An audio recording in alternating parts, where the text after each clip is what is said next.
Assalamualaikum warahmatullahi wabarakatuh. Hai, ketemu lagi dengan saya Safia Maulida.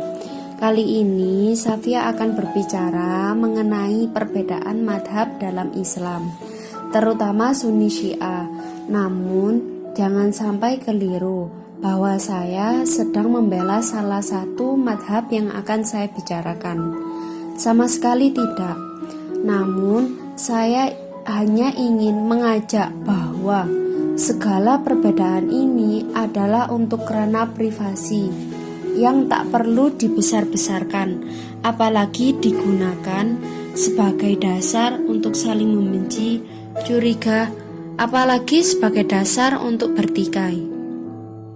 Merupakan hal yang tidak dapat dipungkiri bahwa Islam sekarang terbagi dalam berbagai madhab.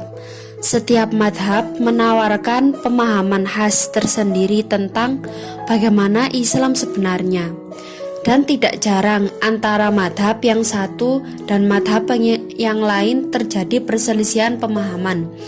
Hal ini membuat kesulitan bagi sebagian orang yang ingin memahami ajaran Islam dengan baik.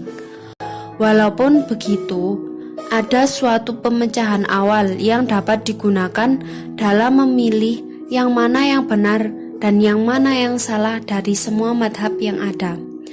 Ajaran Islam sepenuhnya berlandaskan pada Al-Quranul Karim dan Sunnah Rasulullah SAW.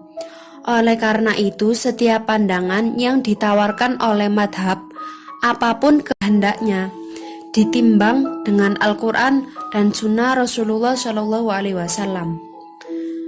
Secara garis besar, Islam terbagi dalam dua madhab yang besar, yaitu Sunni dan Syiah. Masing-masing madhab memiliki formulasi Islam tersendiri. Adalah tidak benar jika seseorang menuduh bahwa Syiah adalah ajaran yang tidak memiliki landasan dalam Islam, atau sebaliknya menuduh madhab Sunni tidak memiliki landasan.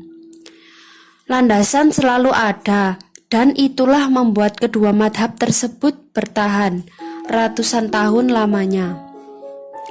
Seseorang boleh saja mempersepsi yang mana yang benar dan mana yang salah menurutnya, dan dengan dasar itu dia berhak untuk memilih madhab yang akan dianutnya. Hal yang patut dihindari adalah fanatisme madhab yang membuat seseorang begitu terpolarisasi, seakan-akan setiap apapun yang bukan dari madhabnya adalah sesat. Madhab Sunni dan madhab Syiah memiliki landasan awal yang sama, yaitu berpegang pada Al-Quranul Karim dan Sunnah Rasulullah SAW. Perbedaannya terletak pada landasan yang lebih lanjut. Madhab Sunni mengambil Sunnah Rasulullah SAW dominan dari sahabat-sahabat Nabi SAW, sedangkan madhab Syiah mengambil Sunnah Rasulullah SAW dari Ahlul Bait. Penjelasan madhab Syiah. Madhab Syiah adalah madhab Ahlul Bait. Seperti yang dijelaskan sebelumnya, Syiah mengambil Sunnah Rasulullah SAW dari Ahlul Bait. Dalam pandangan Syiah, Ahlul Bait adalah pedoman bagi umat Islam setelah Al-Quran. Hal ini ternyata sesuai dengan apa yang dinyatakan Rasulullah SAW sendiri, bahwa Rasulullah SAW bersabda, "Wahai manusia, sesungguhnya aku meninggalkan untuk kalian apa yang jika kalian berpegang kepadanya, niscaya kalian tidak akan sesat, kitab Allah dan Itra Ahlul Baitku." Pernyataan ini termuat dalam hadis riwayat Tirmidzi, Ahmad bin Hambal, Tobroni, Tohawi, dan disahihkan oleh Syekh Nasruddin Al-Albani dalam kitabnya Silsilah Al-Hadis As-Shahihah nomor 1761. Perlu dijelaskan bahwa ada banyak sekali hadis keutamaan Ahlul Bait yang menunjukkan bahwa mereka memiliki kemuliaan yang besar sehingga setiap umat Islam diwajibkan untuk mencintai mereka. Tetapi dalam pembahasan ini hanya difokuskan terhadap hadis yang menjelaskan dengan kalimat yang lugas dan jelas bahwa Ahlul Bait adalah pedoman bagi umat Islam. Dalam madhab Syiah, kedudukan Ahlul Bait Nabi Shallallahu Alaihi Wasallam sebagai pedoman menyebabkan timbulnya pandangan kemaksuman Ahlul Bait. Hal ini merupakan konsekuensi logis dari kedudukan Ahlul Bait sebagai pedoman umat Islam. Sang pedoman jelas sekali harus selalu benar. Penjelasan madhab Sunni.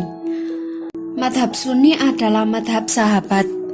Madhab Sunni mengambil hadis Rasulullah Shallallahu Alaihi Wasallam dari para sahabat. Hal ini berdasarkan banyaknya keutamaan yang dimiliki oleh mereka para sahabat. Dalam madhab Sunni, sahabat Nabi memiliki keutamaan-keutamaan yang besar. Ada banyak hadis yang menjelaskan tentang ini. Sahabat Nabi jelas sekali belajar hadis dari Rasulullah Shallallahu Alaihi Wasallam. Oleh karena itu, mengambil hadis dari sahabat Nabi Shallallahu Alaihi Wasallam adalah suatu hal yang rasional dengan sudut pandang ini. Sayangnya tidak ada hadis yang lugas dan jelas yang menyatakan bahwa sahabat Nabi adalah pedoman bagi umat Islam agar tidak tersesat. Semua hadis yang dijadikan dasar dalam hal ini adalah hadis-hadis keutamaan mereka yang menjelaskan betapa mulianya mereka. Oleh karena itu, Sunni tidak pernah menyatakan bahwa sahabat Nabi itu maksum.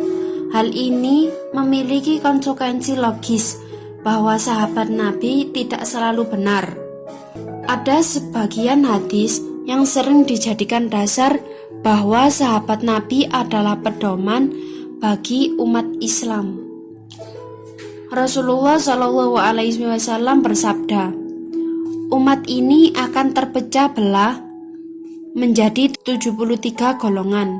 Mereka semua ada di neraka kecuali satu golongan. Para sahabat bertanya, siapa golongan itu? Beliau menjawab, apa yang aku dan para sahabatku ada di atasnya pada hari ini. Hadis ini diriwayatkan oleh Tobroni dalam Mu'jam As-Shaghir jilid 1 halaman 256.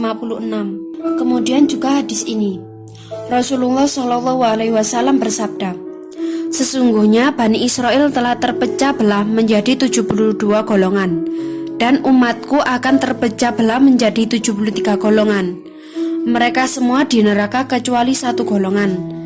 Para sahabat bertanya, dan siapakah golongannya? Dan siapakah golongan yang selamat itu, wahai Rasulullah Shallallahu Alaihi Wasallam? Beliau menjawab, apa yang aku dan para sahabatku ada di atasnya. Hadis ini diriwayatkan oleh Tirmidzi dalam Sunan Tirmidzi, Kitab Al-Iman Ar-Rasulillah, bab Maja'a fi iftiraki hadhihi al-ummah nomor 2565. Kedua hadis tersebut adalah hadis yang dhaif. Hadis pertama riwayat Tabrani, dalam sanadnya terdapat Abdullah bin Sufyan, di mana Al-Uqaili berkata, hadisnya tidak bisa diikuti. Oleh karena itu, Al-Uqaili memasukkan hadis ini dalam kitabnya Ad-Du'afa Al-Kabir nomor 938. Hadis kedua, riwayat Tirmidzi, dalam sanadnya terdapat Abdurrahman bin Ziyad Al-Ifriqi, dan sebagaimana dijelaskan dalam At-Taqrib bahwa dia adalah dhaif. Oleh karena itu, Al-Mubarakfuri menyatakan dhaifnya hadis tersebut dalam Tufatul Ahwadhi Syarah Sunan Tirmidzi hadis nomor 2565. Oke, kesimpulannya adalah apa yang dapat disimpulkan dari ini adalah Rasulullah Shallallahu Alaihi Wasallam sendiri telah menjelaskan bahwa pegangan dan pedoman bagi umat Islam agar tidak sesat adalah hendaknya berpegang teguh pada Al-Quran dan Ahlul Bait Nabi. Tidak ada suatu penjelasan lugas dan jelas yang sahih bahwa Rasulullah Shallallahu Alaihi Wasallam menganjurkan untuk berpegang pada sahabat agar umat Islam tidak tersesat. Sebagai tambahan, ini saya bacakan syarah Syekh Al-Albani dalam kitab Silsilah Al-Hadis As-Shahihah. Seorang ulama muhadis rujukan golongan Wahabi mengenai hadis peninggalan Rasulullah sebagai pedoman umat, yaitu As-Shaqalain, yaitu Kitabullah dan Itrah Ahlul Bait beliau. Ini saya baca dengan cara sorokan, yaitu membaca kitab metode pondok pesantren salafiyah atau tradisional. Ya ayuhan nasu, hoi iling-iling menungso, ini sak temene ingsun kotaroktu, teman-teman ninggalno ingsun fikum ing dalem sira kabeh ma ing kitab in ahodtum lamun ngalam sira kabeh bihi kelawan ma la tadillu lan yektine ora bakal kesasar sira kabeh. Kitabullah yaiku kitabe Allah, wa itrati ahli baiti lan tinggalane keluarga ingsun. Lalu di halaman berikutnya Syekh Al-Albani berkata mengenai derajat hadis ini, yaitu kultu ngucap ingsun, yaitu Al-Albani, lakinal hadisa, tetapi sak temene hadis sahihun iku sahih. Sekali lagi Al-Albani mensahihkan hadis ini. Wallahul muwaffiq ila aqwamit thoriq. Wassalamualaikum warahmatullahi wabarakatuh. Dadah.